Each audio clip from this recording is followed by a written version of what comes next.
What's up, Jags? This week on JAG Sports, we got results from the fields to the courts and water polo. This is JAG Sports.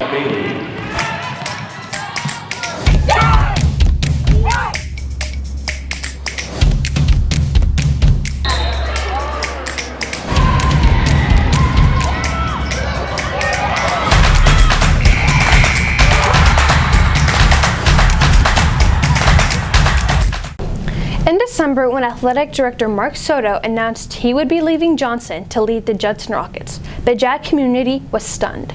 With the 2022 season on the horizon, JAG fans have noticed an early matchup that's getting some attention.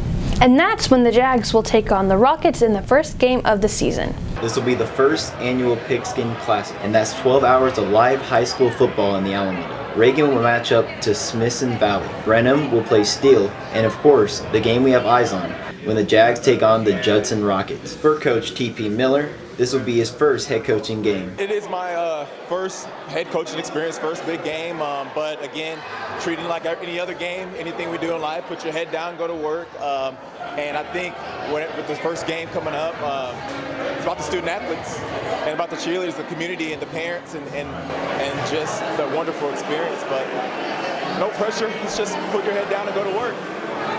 You know what? I got a lot of love for Johnson kids. They were amazing kids. I still have great relationships with them. Still talk to them via text and when I see them out. So it's going to be a fun game, you know, battling against the kids that I know very well. Fans will be able to buy one ticket and see all three games.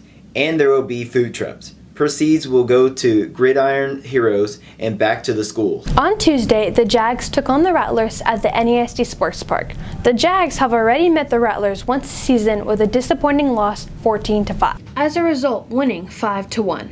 Tomorrow, they play the Roosevelt Rough Riders at the NASD Sports Park at 4:30. In softball, the Jags, after beating the Rough Riders 10-4 last week, took on the Lee Volunteers. Softball defeated the Lee Volunteers 14-7, and tomorrow we'll be playing against MacArthur at 4:30. Last week, track and field had their area qualifiers, with Danny Cantu taking second in pole vault with a new school record of 12 feet.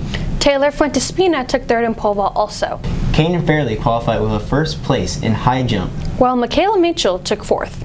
Girls in the 4x4 placed third and advanced to area along with the girls' 300-meter hurdles. Walker Bryson qualified for area with a time of 1 minute 58 in the 800 meter. The girls' 100-meter hurdles also advanced to area, and the girls' 4x200 advanced to area after placing fourth. In the 300-meter hurdles, Michaela Mitchell and Cameron Simpson advanced to area. And finally, Tate Underwood set two district records and a school record with a 9:18.52 in the 3200 meter and the 1600 meter. These athletes competed at area yesterday and will advance to the regionals next week. Also in track news, Caden Fairley has announced his commitment to Abilene Christian University, where he will compete in track. And senior wrestler Troy Guerra just announced his commitment to University of Buffalo. Lucas Bellows, Jennifer Lee, and Kimberly Duncan all played at the regional tennis tournament, where Kimberly Duncan placed second overall.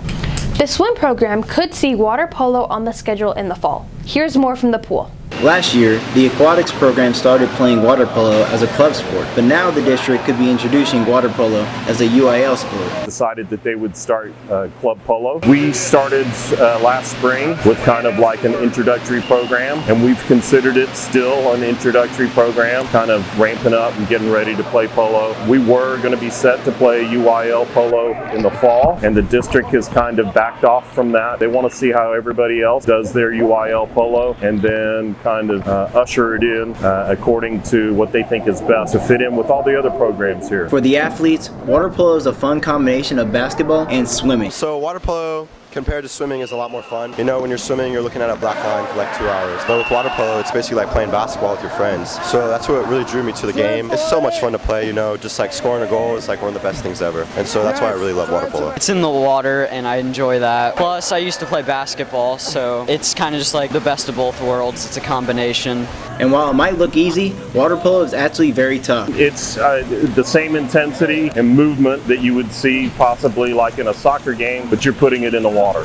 And what you see going on the surface, as far as ball movement, positioning for the players, there's a lot more, 3-4 times more action going on underneath. All right, to get that body position, you got to have the support and the core. You got to get leg movement. There's a lot going on in polo. I think it's really difficult because not many people play it, and it's not really a known sport. The constant work that you have to do, treading water, shooting, focusing on what's going on. There's a lot of subs because you get tired really quick. That's what makes it really difficult compared to other sports, I think. Honestly, just the water part. You know, you're in water, so you're treading water the entire game, and you're swimming back and forth. And it might not look like a lot, but it's definitely really tiring. And like, I've been swimming all my life, and I still get exhausted every time I play the game. And tonight, it's finally the return of the annual Hoop It Up game, where our Special Olympians will be taking on the Pals. This year's theme is Martian Madness. Hoop It Up is in the main gym, and we'll be live streaming all the action here on JAG TV. That's all for this week, Jags. See you next time with more JAG action.